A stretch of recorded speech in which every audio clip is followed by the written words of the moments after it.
परमेश्वराच्या नावाला धन्यवाद असो. आज मी काही बायबल वर्सेस वाचत होती आणि ते वाचल्यानंतर मला असा प्रश्न पडतो, जेव्हा आपण नीतिसूत्र वचन 20 आणि अध्याय 13 वाचतो, यामध्ये लिहिलेलं आहे की सुज्ञांची सोबत धर म्हणजे सुज्ञ होशील, मूर्खांची सोबत कष्ट पावते. आता प्रश्न हा आहे की सुज्ञ खरंच आपल्याला सापडतात का? ज्याला आपण सुज्ञ म्हणतो, कधीकधी तोच व्यक्ती असं काहीतरी करतो की एक मूर्ख पण नाही करणार. तर सुज्ञ कुठे शोधायचे? सुज्ञ मिळवणं खूप कठीण आहे.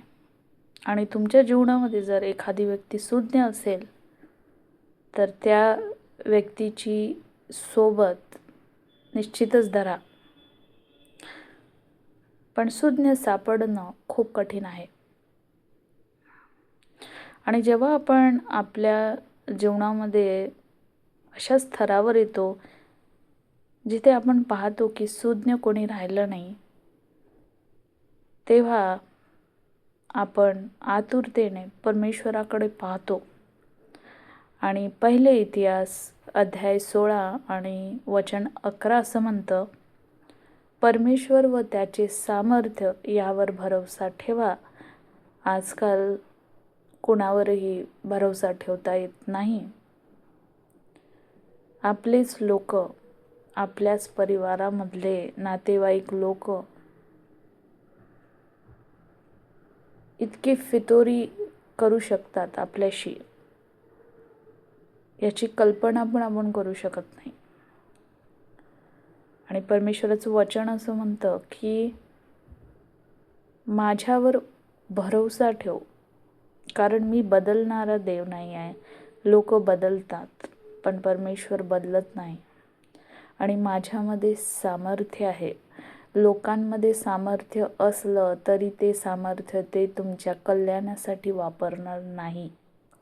ते आपल्याला सेफ झोनमध्ये ठेवतात. तुम्हाला जस्टिस मिळवून देण्यासाठी ते समोर येणार नाही. पण जर त्यांचा स्वार्थ असेल एखाद्या गोष्टीमध्ये, तर चोरून चुपून काहीतरी साध्य करण्याचा ते निश्चितच प्रयत्न करेल. म्हणून परमेश्वर म्हणतो सावध असा. आणि पहिले इतिहास अध्याय 16 आणि वचन 11 असं म्हणतं की परमेश्वर व त्याचे सामर्थ्य यावर भरवसा ठेवा. लोकांवर भरवसा ठेवू नका. लोक तुम्हाला प्रिटेंड करतील की आम्ही तुम्हाला फ्युचरमध्ये आश्रय देऊ, आम्ही आहोत, तुम्हाला बिनधास्तपणे आमच्यावर भरवसा ठेवायचा आहे. पण भरवसा केवळ आपण ख्रिस्तावर ठेवू शकतो, मनुष्यावर नाही. आणि परमेश्वर म्हणतो कारण मी सामर्थ्यवान आहे. आणि परमेश्वर त्याचं सामर्थ्य आपल्या जीवनामध्ये वापरतो.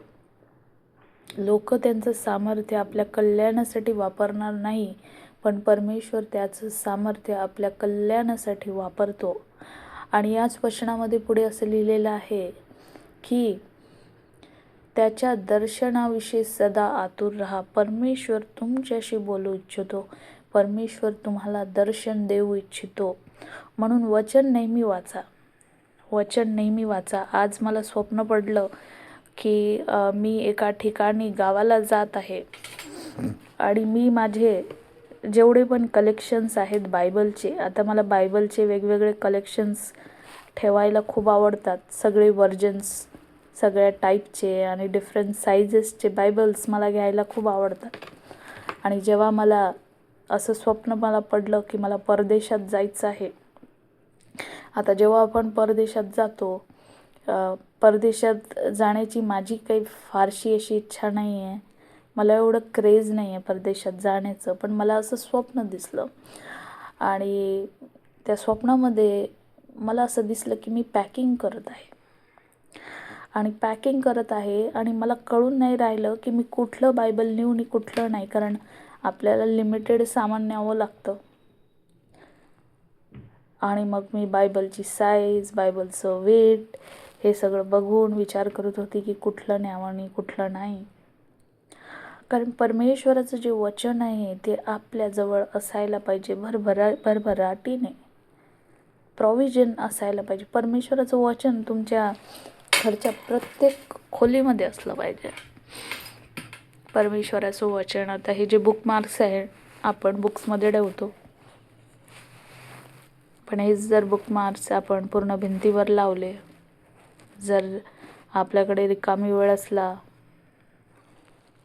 यावर मनन करू शकतो आपण रोज वचनं वाचून, तर आपलं घर परमेश्वराच्या वचनांनी भरून टाका. लोक डेकोरेटिव्ह आयटम्स लावतात, चांगलं आहे, लावा, मला पण आवडतं आर्ट अँड क्राफ्ट करायला, पण वचनं जास्तीत जास्त भरा. आणि परमेश्वर तुमच्याशी बोलू इच्छितो आणि त्याचं दर्शन पावा. परमेश्वर म्हणतो मी तुम्हाला दर्शन देऊ इच्छितो. आणि जेव्हा तुम्हाला परमेश्वराचं दर्शन होईल तेव्हा तुम्ही परमेश्वराच्या सामर्थ्याचा अनुभव तुमच्या जीवनामध्ये घ्याल. निराश होऊ नका. बिझनेसमध्ये लॉस झाला असेल तर निराश होऊ नका. नोकरीमध्ये काही नुकसान झालं असेल, जॉब गेला असेल, निराश होऊ नका. परमेश्वर म्हणतो की मी डबल देणारा देव आहे. जॉबनी सगळं काही गमावलं त्याने. त्याचा पूर्ण पैसा गेला, त्याच्या हातावर इन्फेक्शन झालं, फोडं आले, कपडे त्याचे खराब झाले, जमिनीवर पडला, मित्र लोक हसले, परिवाराने सोडलं, त्याच्या लाईफ पार्टनरनी त्याला दगा दिला, त्याने आपले लेकरं गमावले, त्याने आपलं घर गमावलं, आपले पशु त्याने गमावले, धन संपत्ती त्याची गेली, तरी पण परमेश्वराने त्याच्या सामर्थ्याने त्याला पुन्हा परत उभारलं. जर तुमच्या जीवनामध्ये तुम्ही काही गमावलं असेल आणि तुम्हाला वाटत असेल की परमेश्वरा आता सगळंच गेलं माझ्या हातातून, काहीच राहिलं नाही आहे, एम्प्टी, माझे हात एम्प्टी झाले, शिल्लक काहीच राहिलं नाही आहे, परमेश्वर म्हणतो ते एम्प्टी मटके जिथे परमेश्वराने वॉटर इंटू वाईन केलं, परमेश्वराने काय म्हटलं की ते वेसल्स आहे ते एम्प्टी करा, सिस्टन्स आपण त्याला म्हणतो, ते एम्प्टी करा. ते एम्प्टी केल्याने काय होईल, त्यामध्ये काय होईल, परमेश्वर मिरेकल करू शकेल. आणि जेव्हा परमेश्वर खाली भांड्यामध्ये मिरेकल करतो ना, तो मिरेकल खूप दिवसापर्यंत तुम्हाला आशीर्वादित करतो. आता जेव्हा तुम्ही बघितलं 5,000 लोकांना परमेश्वराने अन्न दिलं, तेव्हा तो एम्प्टी मिरेकल नव्हता. त्या मुलाकडे मासे आणि ब्रेड आपण म्हटलं किंवा पोळ्या आपण म्हटलं तरी, लोव्ज आपण म्हटलं तरी चालेल, हे लिमिटेड होते. आणि त्याला परमेश्वराने मल्टिप्लाय केलं. मल्टिप्लाय केल्यावर काय झालं, 5,000 लोक होते, त्यांना जेवण मिळालं आणि उरलेलं जेवण पण तिथे राहिलं. तर हा एक प्रकारचा मिरेकल होता. दुसरा एक मिरेकल म्हणजे पूर्ण खाली झालेलं. ते मडके जे होते ते पूर्ण खाली झाले होते आणि त्यामध्ये परमेश्वराने नवीन पाणी ओतलं आणि त्या पाण्याला द्राक्षरसामध्ये त्याने कन्वर्ट केलं. तर हा जो मिरेकल आहे ना, एम्प्टीनेसमधून उगम आलेला मिरेकल, तो खूप स्पेशल असतो. अनुभव घेऊन पहा. जर आयुष्यामधलं सगळं काही चाललं गेलं असेल, बायको निघून गेली असेल, लेकरं निघून गेले असेल, नातेवाईक तुमच्याशी भांडून निघून गेले असेल, परमेश्वर म्हणतो मी तुम्हाला नव्याने पुन्हा उभं राहू, स्वतःच्या पायावर स्थिर करू शकतो. त्याच्यात सामर्थ्य आहे तुम्हाला उचलायचं. आता बरेच वेळा आपल्याला असं वाटतं की आता फायनान्शियली आम्ही खूपच पडलो आहोत, आता आम्ही कसे उभे राहणार. पण परमेश्वर म्हणतो माझ्यात सामर्थ्य आहे तुम्हाला उभं करण्यासाठी. आपण म्हणतो आपण डेड झालो, आता आम्हाला उचलणार कोण. डेड झालो आपण, उचलणार कोण. परमेश्वर म्हणतो माझ्यात सामर्थ्य आहे, मी तुम्हाला त्या परिस्थितीमधून उचलून तुम्हाला वर नेणार आहे, उंच करणार आहे. जेव्हा मी फ्लाईटमध्ये ट्रॅव्हल करत होती, परमेश्वराने मला दाखवलं आणि मी वरून खाली बघत होती खिडकीमधनं, तर तेव्हा मी पाहिलं की आपण पृथ्वीवरच्या ज्या मोठ्या मोठ्या बिल्डिंग्स आहेत त्यापेक्षा खूप वर उडून आलेलो आहे आणि सगळं काही पृथ्वीवरचं छोटं छोटं दिसत आहे. तर तिथे परमेश्वराने मला सांगितलं की तेवढी मोठी हाईट जीवनामध्ये, तेवढं सक्सेस मी तुला देणार आहे. ऑर्डिनरीपेक्षा बऱ्याच पटीने जास्त, एक्स्ट्रा ऑर्डिनरी म्हटलं तरी चालेल, ते दर्शन परमेश्वराने मला दिलेलं आहे.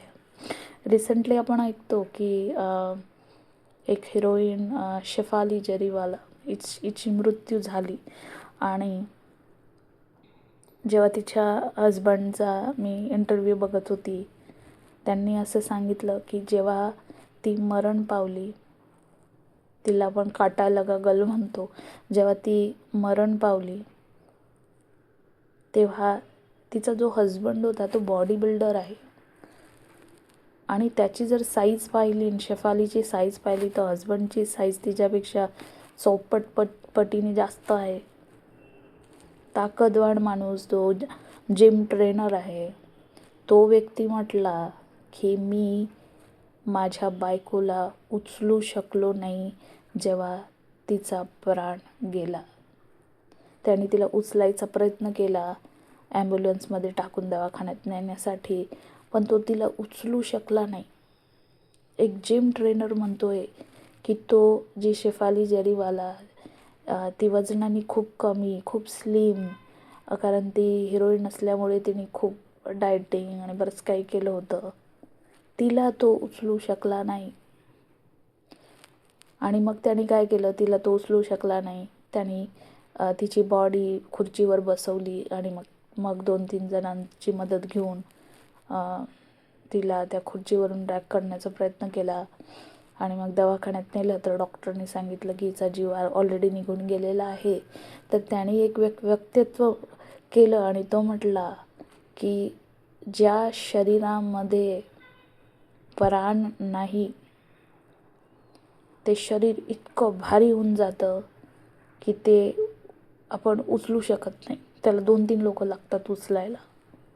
तर आपल्या जीवनामध्ये जर आपण खाली पडलो, असं वाटत आहे की आता लाईफ नाही आहे, आता प्राण नाही राहिला, आपलं सगळं वाहून गेलेलं आहे, एम्प्टी झालो आहे, तेव्हा परमेश्वर काय म्हणतो की माझ्यामध्ये सामर्थ्य आहे की मी तुम्हाला उचलून उभे करू शकतो. मनुष्य हे करू शकत नाही प्रियजनो, केवळ देव करू शकतो. म्हणून त्याच्यावर भिस्त ठेवा, तो करू शकतो तुमच्या जीवनामध्ये. आजचा दिवस परमेश्वर तुमच्याबरोबर असो. तुमच्या सगळ्या कामांमध्ये परमेश्वर तुम्हाला आशीर्वादित करो, तुम्हाला उत्तम असं आरोग्य देव आणि तुमच्या घरामध्ये तुम्हाला शांती प्रदान करो. God bless you. आमीन.